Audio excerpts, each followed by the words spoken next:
Seeing her grandson's wrist get broken by Charlie, Mrs. Wilson, who had been calmly watching the scene play out, suddenly flew into a rage. She was so furious that she rushed forward, aiming a slap right at Charlie's face. But as her hand swung toward him, Charlie spun around and said coldly, "Old woman, you're asking for it." Then he slapped Mrs. Wilson across the face, sending her staggering back a few steps. In that instant, Charlie's eyes were ice cold, and his entire body radiated a murderous aura. The slap stung, and Mrs. Wilson shuddered involuntarily. She covered her face and backed away, terrified. She didn't dare to look at Charlie. She had never seen such terrifying eyes on him before. The Wilson family was completely stunned. What the hell? What in the world? How dare that loser actually hit Mrs. Wilson? But who was going to stand up for her now? The injured bodyguard was already on the ground, and the remaining ones just stood there, fear on their faces, not daring to make a move. Even though Mrs. Wilson wanted Charlie dead, she knew right then that she couldn't stop him. He had learned martial arts somewhere, and he was too powerful. Claire felt her own heart pounding. Her eyes were fixed on Charlie, a strange mix of emotions swirling inside her. She couldn't help but feel her cheeks grow warm.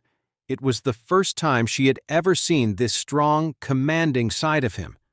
Before, Claire had always thought of Charlie as quiet and reserved, someone who was only good for buying groceries and cooking. Now, seeing that no one else dared to challenge him, Charlie raised his head. He shot a cold glare at the crowd and then yelled at the two bodyguards cowering nearby. "If you don't open that door right now, I'll break both your necks." The two terrified bodyguards scrambled to open the door. "Mom, we can't just let them go," Noah said angrily. Mrs. Wilson gritted her teeth, staring daggers at Charlie, and said bitterly, "Let them go." "Grandma, how can we just let them leave like this?" Harold yelled, his eyes burning with hatred. "He broke my hand! I'm going to kill him!" Mrs. Wilson reined in her anger and said coldly, "All of you, shut up!" Noah spat viciously. "Charlie, you hurt my son and broke the Wilson family rules. You're going to regret this," Mrs. Wilson said, emphasizing every word. "From this day forward, Jacob's family is hereby removed from the Wilson family. They are no longer my family." Jacob lifted his head, blood trickling down his face from a cut.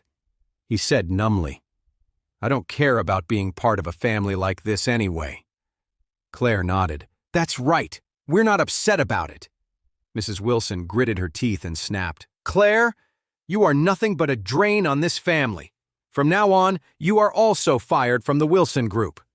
The Wilson Group is partnering with the Emgrand Group, and we're going to be huge. And you ungrateful granddaughter, will have nothing to do with it. Now get out of here and stay as far away from us as you can."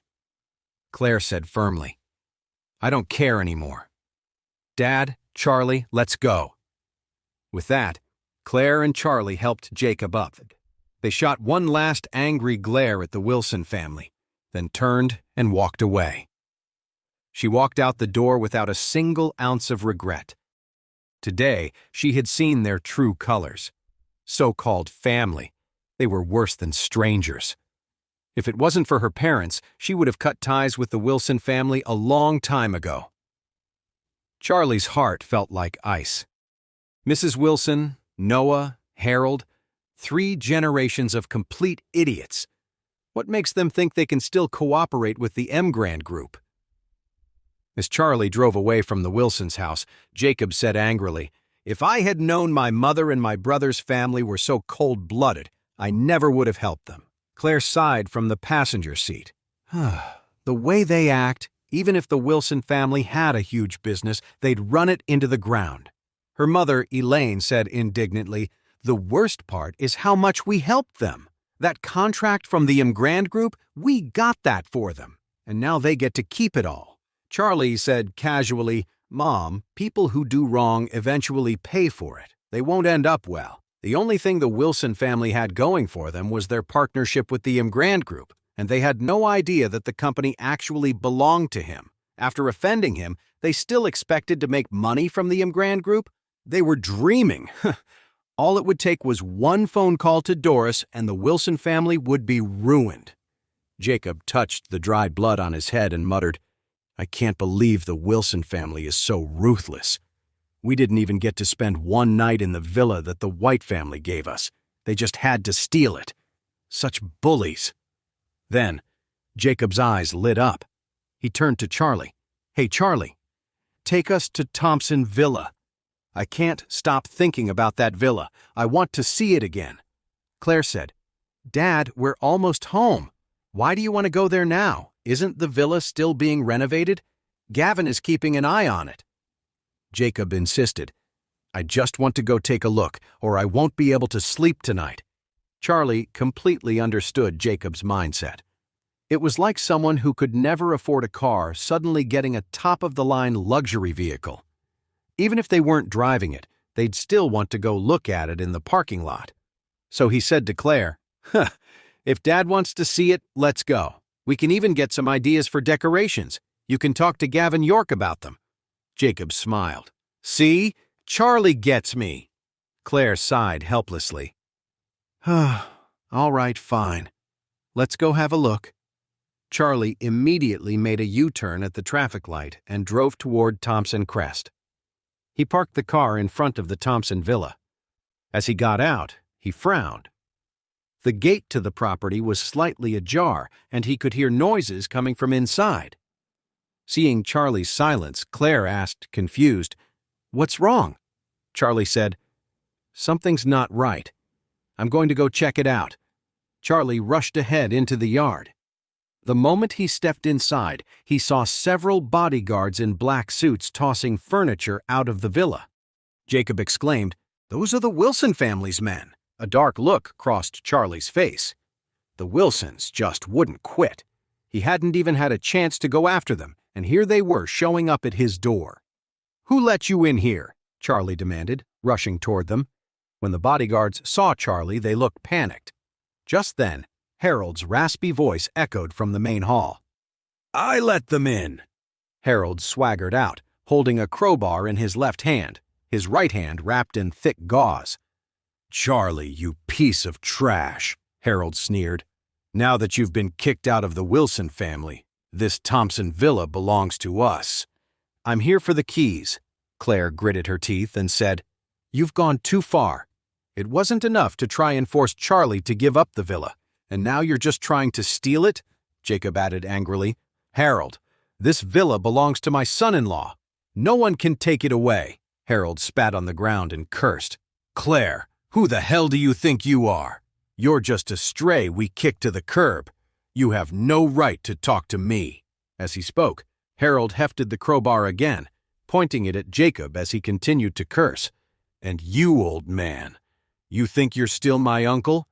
Get lost before I break your leg." Charlie was furious. He asked coldly, "Where is Gavin?" Harold stepped forward and laughed. "You mean that old guy who was watching the place? I got rid of him. Had to teach him a lesson. So he'd know who the real owner of this villa is from now on." "You hit Gavin?" Charlie's eyes turned cold. Even though Gavin used to work for the White family, Charlie had put him in charge of this villa, which meant he worked for Charlie now. Besides, Gavin was an honest, loyal man who always treated him with respect. More importantly, he was over 60 years old. For Harold to attack an elderly man like that was just hateful. Why? He doesn't know his place. Sometimes you have to make an example out of someone so the people behind them understand who they're dealing with. I had to do it, to send a clear message to his so-called master. Ha ha ha ha ha! After that, Harold laughed arrogantly, his face full of the sweet satisfaction of revenge. Charlie was so enraged that he punched him without a second thought. Harold couldn't dodge in time. Charlie's fist slammed into the bridge of his nose. Blood gushed out, and he screamed in pain. "Why are you just standing there? Get him! I want this loser dead!" Harold scrambled backward like a coward, shouting at the bodyguards. The bodyguards pulled long knives from their belts and charged viciously at Charlie. "Charlie, I know you can fight," Harold taunted, "but let's see how you handle this. Let's find out if your skin is tougher than a knife." Seeing this, the color drained from Claire and Jacob's faces. Charlie was a good fighter, but he was only human. He was up against the Wilson family's bodyguards, and they were armed with long knives. How could he possibly win? But Charlie didn't seem worried at all. His expression was cold, without the slightest change. "You think a pathetic crew like this can take my life?" With that, Charlie moved like a phantom, weaving between the Wilson family's bodyguards. Even with their long knives, they couldn't so much as graze his clothes. And Charlie, moving with a deadly grace, started his attack while effortlessly evading theirs. Every punch he threw seemed casual, but it cut through the air with a sharp crack, full of incredible force. These bodyguards were all retired special forces, and they were armed.